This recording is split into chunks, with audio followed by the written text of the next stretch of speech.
అదేనా? వద్దు నాన్న. భయపడక నాన్న.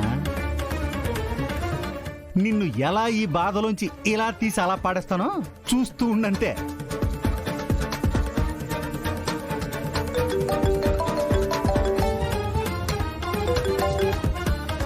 హలో,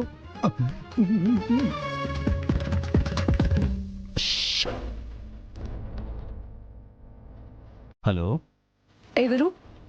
నేనమ్మా, మీ నాన్నని.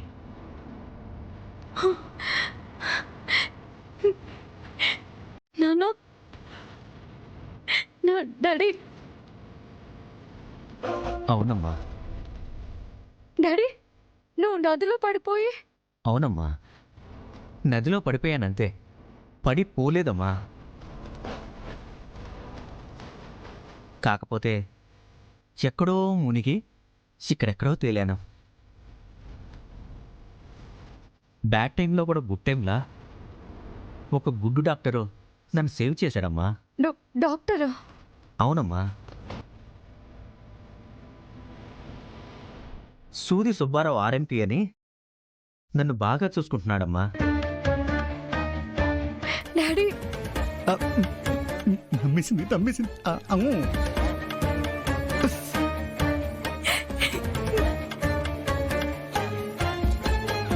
అయ్యోయ్యో, నాకేం కాలేదు తల్లి, నువ్వెందుకు ఏడుస్తున్నావు?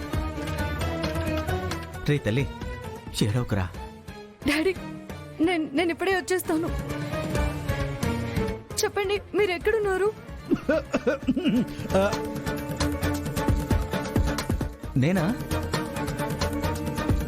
నేను చాలా దూరంలో ఉన్నానమ్మా, అక్కడికి నువ్వు రాలేవు. అయితే నువ్వే వచ్చే నాన్న, నాకు నిన్ను చూడాలని ఉంది. నాకు కూడా వచ్చేయాలని ఉందమ్మా, కానీ నేను రాలేను కదా. ఎందుకు డాడీ? అంటే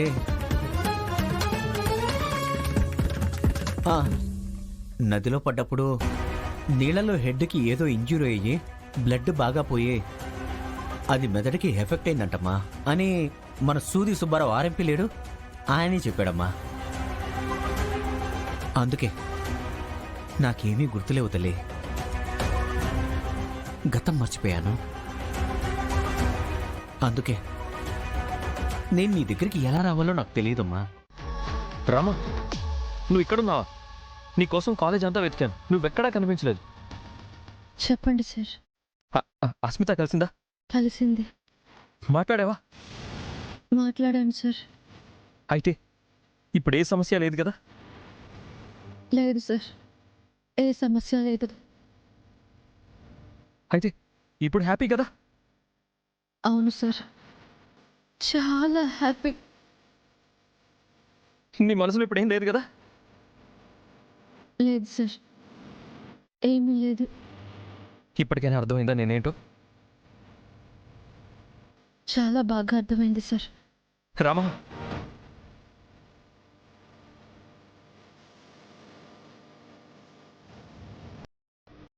రామా, రామా, ఏమైంది? ఎన్ని రోజులు నేనేం చేయలేదు, నా తప్పేం లేదు అని బుకాయిస్తుంటే మీ మీద ఏమోలో చిన్న నమ్మకం మిగిలి ఉండేది సార్. ఇప్పుడు ఆ నమ్మకం పూర్తిగా చెరిగిపోయింది.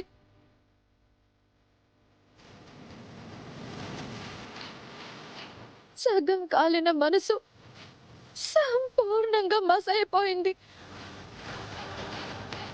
Thank you sir, thank you so much. ఇప్పటికైనా ఈ ముసుగు తొలగించుకున్నందుకు, ఈ డ్రామాకి తెరదించినందుకు. రామలక్ష్మి, అసలు ఏం మాట్లాడుతున్నావు? అసలు ఎందుకు ఇలా మాట్లాడుతున్నావు రామా? అసలు అస్మిత నీతో ఏమని చెప్పింది? నువ్వేమని అర్థం చేసుకున్నావు? తను చెప్పిన నిజాన్ని అర్థం చేసుకున్నాను. అదే అదే ఏం నిజం రామా? నిజం. అది కాక ఇంకా ఎన్ని నిజాలు దాచారు సార్? చెప్పండి. సరేలే, నిజాలు ఏమున్నా మసైపోయిన మనసుని బాధ పెట్టలేరు కదా సార్.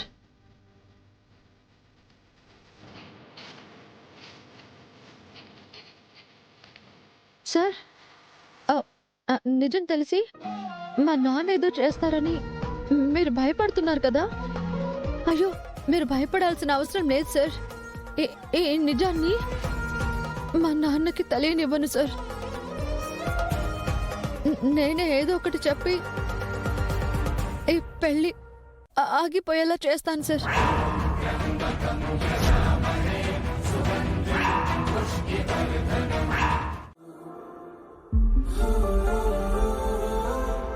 నాకెలాగో న్యాయం జరగలేదు, కనీసం ఆ అస్మితకైనా న్యాయం చేయండి సార్.